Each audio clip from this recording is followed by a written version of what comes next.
The morning sun filtered through the tall windows of Corner Street Cafe, casting gentle shadows across the worn wooden tables.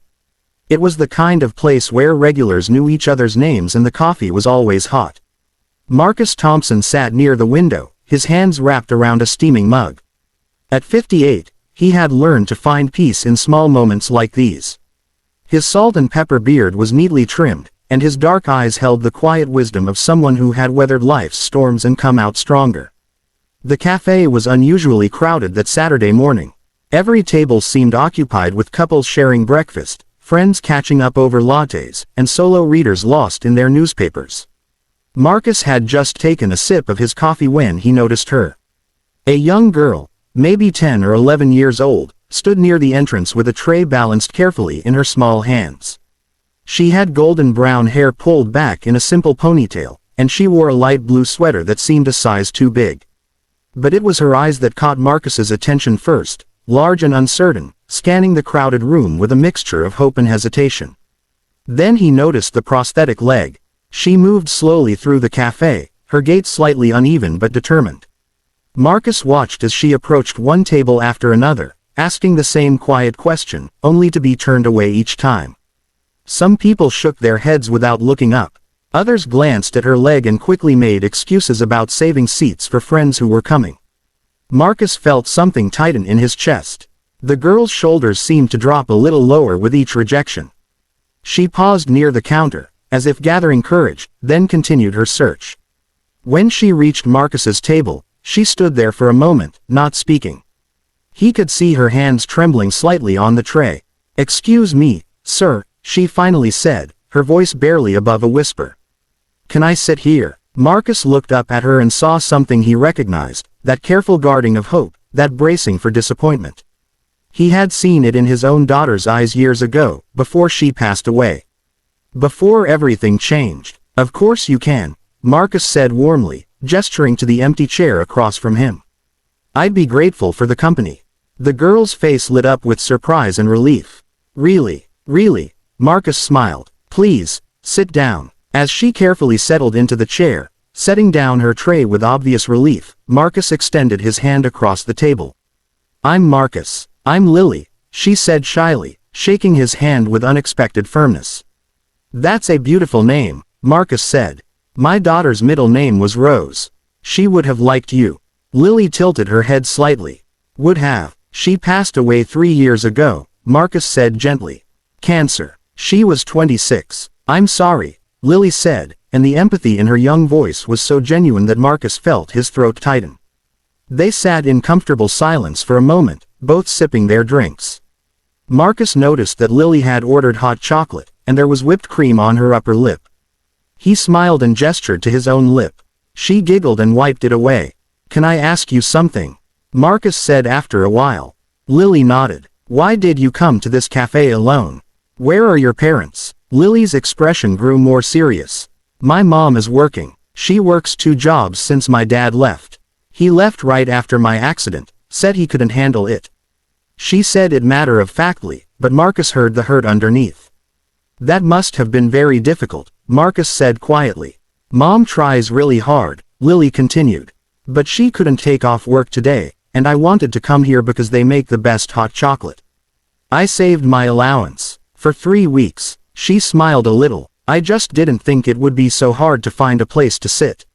Marcus felt anger rise in his chest, not at the child, but at every adult who had looked at this brave little girl and seen only her prosthetic leg, who had let their discomfort or prejudice deny her a simple seat.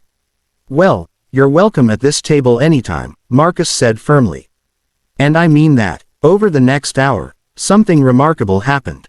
Marcus and Lily talked like old friends. She told him about her love of drawing, how she wanted to be an artist someday. She showed him a small sketchbook she carried in her backpack, filled with surprisingly good drawings of animals and flowers. Marcus told her about his work as a carpenter, how he had built furniture with his own hands for 30 years. He told her about his late wife, Sarah, who had believed that kindness was the most important thing a person could practice. He told her about his daughter, Emma, who had loved to paint. "You remind me of her," Marcus said softly. "She had your spirit, your courage." "Was she sick for a long time?" Lily asked. 2 years, Marcus nodded. But she never complained. She said every day was a gift, even the hard ones. Lily was quiet for a moment. I lost my leg in a car accident, she said. I was 8. Sometimes I get sad about it, but my mom says I'm stronger than I know. Your mother is absolutely right, Marcus said. As they talked, something shifted in the cafe around them. Other patrons had begun to notice their conversation, the genuine connection between the older black man and the young white girl with the prosthetic leg. Some looked ashamed, perhaps recognizing themselves as ones who had turned Lily away earlier. When Lily excused herself to use the restroom, a woman from a nearby table approached Marcus. That was a beautiful thing you did, she said quietly. I'm ashamed to say I was one of the people who told her our table was full. I just felt uncomfortable and didn't know what to say. Watching you two made me realize how wrong I was. Marcus looked at her steadily. Children just want to be seen as children, he said.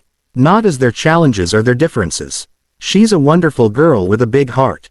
That's all that matters. When Lily returned, Marcus had made a decision.